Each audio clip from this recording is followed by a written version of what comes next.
আজ অঙ্ক সম্বন্ধে আর একটু কিছু বলবো।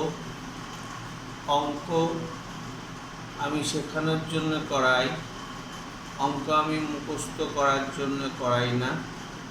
তাই অঙ্ক শিখতে গেলে কিছু কথা আমাদের বিশেষ প্রয়োজন হয়। যে কোনো সাবজেক্টের উপরে অঙ্ক করতে যাব, তার উপরে এই বিষয়গুলো জানতে হবে। আজকের বিষয়ে লাভ ক্ষতি, আমার কথাগুলো ঠিকভাবে শুনতে হবে, শোনার পর অঙ্কগুলো করতে হবে। অঙ্ক যদি করতেই হয় তাহলে সেটা একটা গুরুত্বপূর্ণ বিষয়। অঙ্কর প্রতিটা অংশকেই বুঝে বুঝে করতে হবে। আমি অঙ্ক যে করাবো, আমি অঙ্ক শেখাই, অঙ্ক মুখস্থ করাই নয়। মুখস্থ করতে গেলে সেটা বিষয় আলাদা হয়ে থাকে। তা আমি অঙ্ক যেগুলো বলবো সেগুলো আমি কখনোই কাউকে লিখে কোনো কিছু অঙ্ক বলবো না, যা বলবো মুখে, আর সেই কথাগুলো শুনেই কিন্তু করতে হবে। আমি অঙ্কের প্রশ্ন মুখে বলে উত্তরটা আমি আমার বোর্ডে করব, আর সেগুলো বুঝতে হবে। আর না বুঝে কেউ কিছু করাটা হচ্ছে অঙ্ক শেখার পক্ষে সম্ভব নয়। তাই আমার চ্যানেলটা যারা দেখবে তারা কিন্তু শেখার জন্য দেখবে, অঙ্ক মুখস্থ করার জন্য নয়। আজকের আলোচনা হচ্ছে লাভ ক্ষতি। পাটিগণিত অঙ্কের মধ্যে এই লাভ ক্ষতির কথার খুব মারপ্যাচ আছে। এই মারপ্যাচগুলো যদি ধরতে না পারি তাহলে কিন্তু আমরা অঙ্কে ঠিক মতন জায়গায় পৌঁছাবো না। তাই কী কতগুলো কথা আমি এখানে ব্যবহার করব, সেই কথাগুলো আমি বলছি এবং সেই বিষয়গুলো সম্পর্কে আগে বলবো, তারপর তাদের পদ্ধতির কথা আমি আলোচনায় যাব। প্রথমত লাভ ক্ষতি মানেই একটা লাভ আর ক্ষতি, দুটো কথা প্রথমে আমরা পাই। একটা পাই লাভ, লাভ সমান হয় কি, পাবো বিক্রয় মূল্য থেকে ক্রয় মূল্যের বিয়োগ। ক্ষতি ঠিক উল্টোটা, ক্ষতি মানে ক্রয় মূল্য বিয়োগ বিক্রয় মূল্য। বিক্রয় মূল্য মানে তাহলে কি দাঁড়াবে, বিক্রয় মূল্য সমান দাঁড়ায়, সেটি কি হবে না ক্রয় মূল্য প্লাস লাভ, অথবা ক্রয় মূল্য বিয়োগ ক্ষতি। এই বিষয়টা বিক্রয় মূল্য সমান দাঁড়ায়। ক্রয় মূল্য কি, তাহলে ক্রয় মূল্য হচ্ছে কি বলতে পারি, ক্রয় মূল্য বলতে পারি বিক্রয় মূল্য মাইনাস লাভ, এটা আমি ক্রয় মূল্য থেকে বলতে পারি। অথবা বিক্রয় মূল্য মাইনাস ক্ষতিও বলা যায়, বা আমি বলতে পারি বিক্রয় মূল্য বিয়োগ ক্ষতি। এই বিষয়টাও আমরা পেতে পারি। কথা পাবো ধার্য মূল্য বলে একটা কথা হবো ধার্য মূল্য। এই ধার্য মূল্য কি, ধার্য মূল্য যেটা আমরা বলি এমআরপি বলে থাকি, সেটা আসলে থাকে ক্রয় মূল্য প্লাস লাভ প্লাস অতিরিক্ত মূল্য। অতিরিক্ত মূল্য আরেকটা কথা আমরা পাবো, সেটা পাবো ছাড়। ছাড় বিষয়টা কি, ছাড় মানে যাকে আমরা বলে থাকি ছাড় বা কমিশন।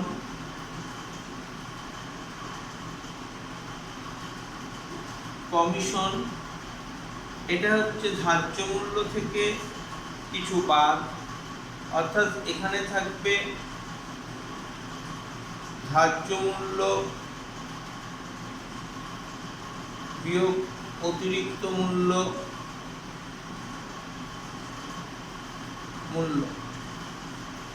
অথবা এখানে থাকবে ক্রয় মূল্য প্লাস লাভ। এটা ছাড় মানে এই বিষয়টাকে আমরা বুঝব। এখানে কি কি থাকবে ছাড় বিষয়, এটা না লেখাই ভালো, এটা আমরা অন্যভাবে যাব এই জায়গাটায়। অতিরিক্ত ছাড় দেওয়া মানে ধার্য মূল্য থেকে অতিরিক্ত মূল্যটাকে বাদ দেওয়া হয়, এই বিষয়টাই হচ্ছে আমরা ছাড় হিসাবে আমরা বলতে পারি বা কমিশন বলতে পারি। আর একটা কথা আমরা ব্যবহার করব, সেটা হচ্ছে উৎপাদন ব্যয়। এই উৎপাদন ব্যয়টা অনেক সময় ক্রয় মূল্য রূপে কাজ করে। উৎপাদন ব্যয় বিষয়টা হচ্ছে কি, উৎপাদন করা মানে কোনো জিনিস তৈরি করতে গেলে যে খরচ পড়ে সেটা বিভিন্ন কিছু বিষয়ের উপর নির্ভর করে।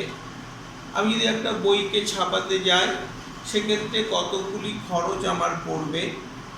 একটা খরচ পড়বে কাগজ কিনতে, একটা খরচ পড়বে কি করতে না কালি কিনতে, একটা খরচ পড়বে আমি যে শ্রমিকদের কাজ করাবো সেটা, আবার বাঁধাই করতে, এরকম বিভিন্ন খরচ পড়ে। সেটা হচ্ছে উৎপাদন ব্যয় বলি, যেটা আমাদের ক্রয় মূল্যের সমতুল্য কথা। এই কথাটাকে খুব আমি ব্যবহার করব আমার কোন ক্ষেত্রে, এই লাভ ক্ষতির ক্ষেত্রে। কথাগুলো প্রতিটার মানে বুঝতে হবে, না মানে বুঝলে কিন্তু হবে না, এই বিষয়গুলোকে মেনে চলতে হবে। আমি আমি আর একটা কথা ব্যবহার করি সব সময়, যে এই বিষয়টা হচ্ছে চারটি বিষয় নিয়ে অঙ্ক গঠিত হয়, যোগ বিয়োগ গুণ ভাগ মনে করি। এটা সাজাতে পারলেই আমি মনে করি অঙ্ক সমস্ত কিছু হয়ে যাবে। তাই তোমাদের কাছে সবাইকেই বলবো, অঙ্ক শেখো, অঙ্ক মুখস্থ করো না, অঙ্ক বিষয়গুলো বুঝতে শেখো। না বুঝলে আমার কমেন্ট বক্সে লিখতে পারো। আমি আগেই বলেছি, আমি অঙ্কের প্রশ্ন মুখে বলবো, উত্তরটা আমি আমার বোর্ডে করব। তাই প্রশ্নটাকে ভালো করে শুনে সেই বিষয়টাকে করতে হবে। এবার আমার যে কথা, সে কথাগুলি কি না, এই অঙ্ক, এই লাভ ক্ষতি অঙ্ক চারটে বিষয়ের উপর নির্ভর করে। সেই চারটে বিষয়ে 4 রকম অঙ্ক আসবে, সেই বিষয়গুলো বুঝতে হবে, বুঝে অঙ্কগুলো করা সম্ভব। এই চারটে বিষয় কি কি রয়েছে, এই চারটে বিষয় যেগুলো রয়েছে সেই বিষয়গুলো আমি চারটে অঙ্কের মাধ্যমে বুঝাবো। এর প্রশ্ন, 1 নম্বর প্রশ্ন, যে যদি ক্রয় মূল্যের উপর 20% লাভ হয়, তাহলে বিক্রয় মূল্যের উপর লাভ কত? প্রশ্নটা 1 নম্বর। আর একবার বলছি, ক্রয় মূল্যের উপর 20% লাভ হলে বিক্রয় মূল্যের উপর লাভ কত? তাহলে আমার প্রশ্নটা হচ্ছিল এটা, ক্রয় মূল্যের উপর 20% লাভ, এই বিষয়টাকে মানে বুঝতে হবে। আমি 100 টাকায় কিনে 20 টাকা লাভ করব, তাহলে আমার সেক্ষেত্রে কি হবে, সেক্ষেত্রে আমার বিক্রয়ের উপর লাভ কত হবে? তাহলে আমি এখানে ধরে নেব বা মনে করি ক্রয় মূল্য 100 টাকা,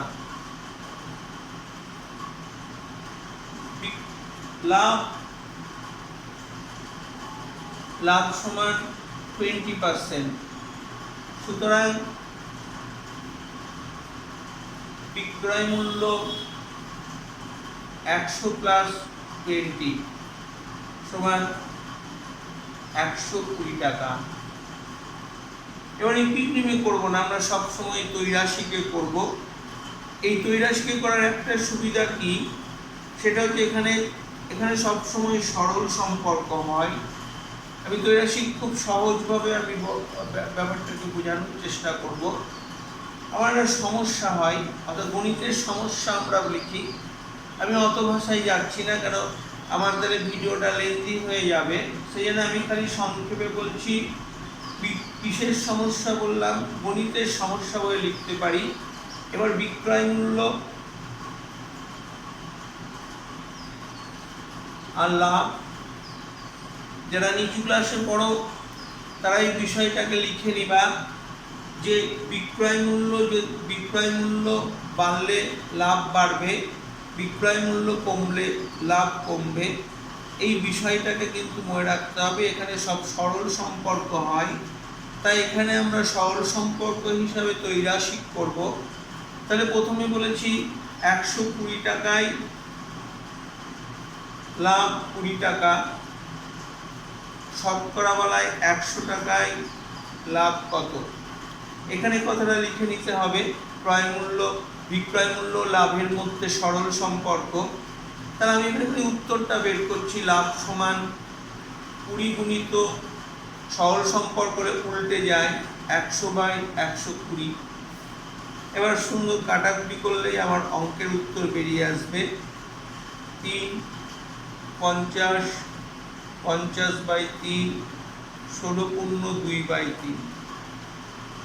এই যে অঙ্কটা পেলাম, এটা পেলাম টাকা। উত্তর লেখার সময় এটাকে আমরা পার্সেন্ট হিসাবে লিখব বিক্রয় মূল্যের উপর লাভ, বিক্রয়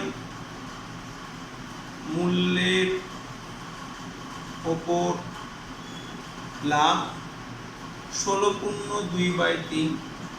এই অঙ্কটা কিসে আসতে পারে? এটাকে আমরা তখন এটাকে লিখে দেবো যে বিক্রয় মূল্যের উপর লাভ 16/2/3%। এটা একটা প্রসেস। আমার বিক্রয় মূল্য ক্রয় মূল্য বলে দেওয়া থাকলে, লাভ বলে থাকলে এটা করব।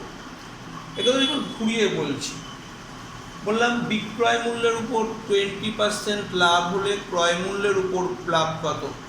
দ্বিতীয় প্রশ্ন আমার এটা। বিক্রয় মূল্যের উপর 20% লাভ হলে ক্রয় মূল্যের উপর লাভ কত?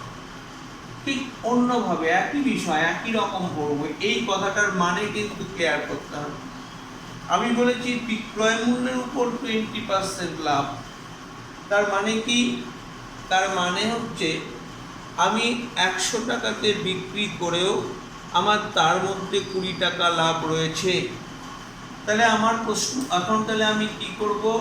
লিখবো বিক্রয় মূল্য 100 টাকা ধরবো। এবার বিক্রয় মূল্য 100 টাকা, তো মনে করি বিক্রয় মূল্য সমান 100 টাকা, লাভ 100 প্লাস লাভ বলেছি 20%, 20% বলেছি। তাহলে ক্রয় মূল্য সমান হবে কত? 100 - 20 সমান 80 টাকা। ব্যাপারটা বুঝতে হবে। আগের বার কি করেছিলাম? যোগ করেছিলাম বিক্রয় মূল্যের ক্ষেত্রে, এক্ষেত্রে আমি বিয়োগ করলাম। কথাটার মানে আর একবার বলছি, 100 টাকাতে বিক্রি করেও আমার 20 টাকা লাভ রয়েছে। তার মানে আমার ক্রয় মূল্য হচ্ছে কত? তাই এখানে বিয়োগ করলাম। আবার সেই তৈরাশিকে ফেলবো, সমস্যা বলে লিখবো, গণিতের সমস্যা। ক্রয় মূল্য আর লাভ, তাহলে 80 টাকায় 20 টাকা, 100 টাকায় কত? সব সময় বলি সরল সম্পর্ক। এখানে লাভ সমান কি হবে? 20 × 100/80, 4 × 20 = 25 টাকা। তার মানে কি দাঁড়াবে? উত্তর লেখার সময় 25%। এটা গেল দ্বিতীয় বিষয়টার কথা বললাম। তৃতীয় বিষয়, এবার ক্ষতির দিকে যাব। বলবো বিক্রয় মূল্যের উপর ক্ষতি 25% অথবা ক্রয় মূল্যের উপর ক্ষতি 25%। তার মানে আমি তৃতীয় প্রশ্ন রাখছি যে কোনো একটি দ্রব্যের ক্রয় মূল্যের উপর ক্ষতি 25% হলে বিক্রয় মূল্যের উপর ক্ষতির পরিমাণ কত? তাহলে ক্রয় মূল্যের উপর ক্ষতি বলেছি, আমি বের করব বিক্রয় মূল্যের উপর। এই প্রশ্নগুলোকে খাতায় লিখে তোমরা করবে, তা না হলে কিন্তু বুঝবে না আমি মুখে প্রশ্ন বলছি, নাহলে আমার ভিডিও লম্বা হয়ে যাবে। তাই এখানে আমি আবার লিখব। মনে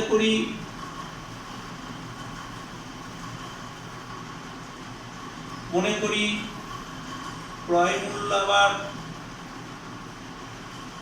100 টাকা,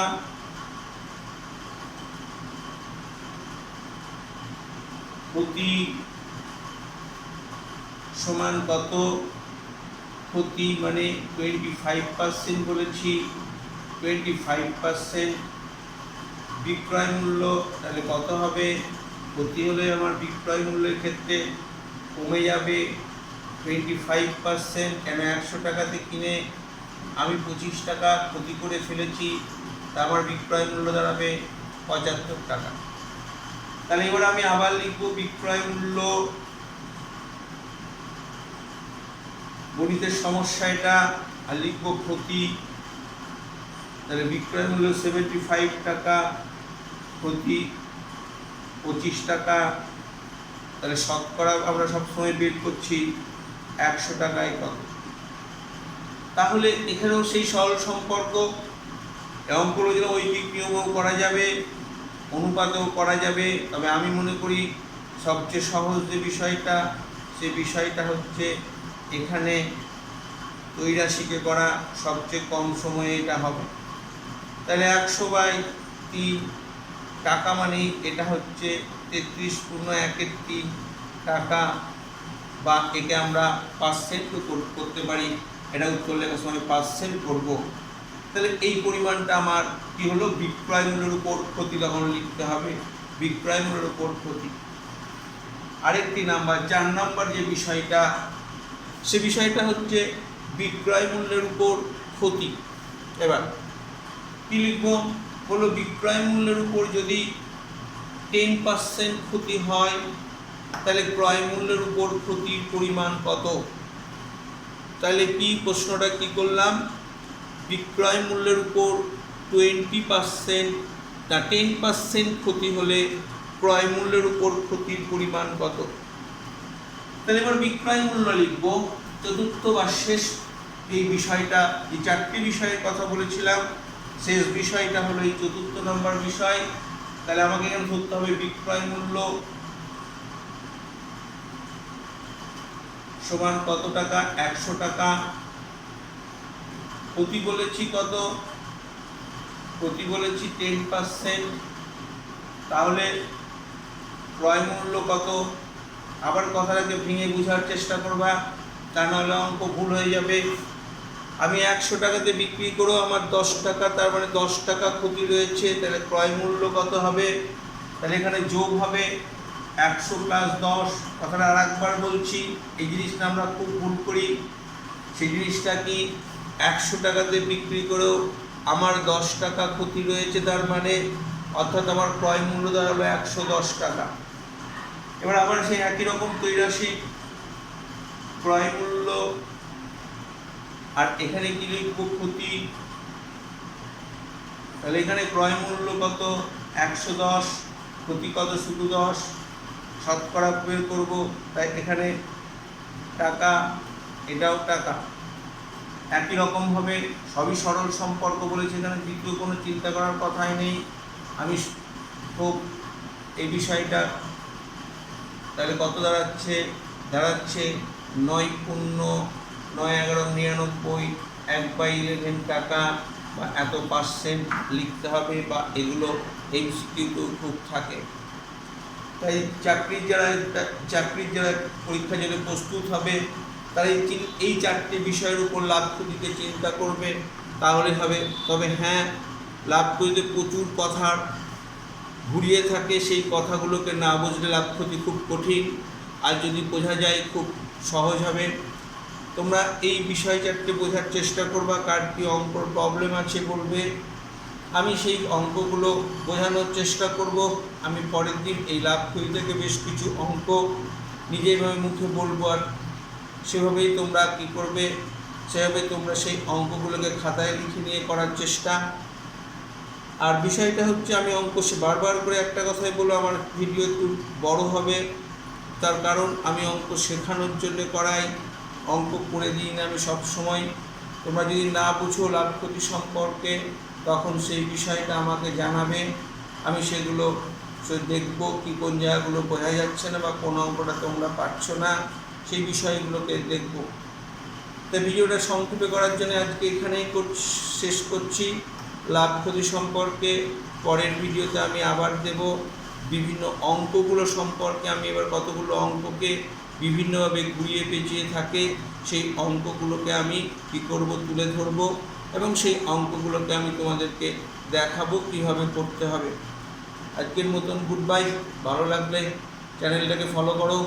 তোমার শিখতে হলে পরে আমার এই চ্যানেলটাই সবচেয়ে গুরুত্বপূর্ণ আমি মনে করি, তাই তোমরা এই চ্যানেলটাকে বেছে নিও। Good bye.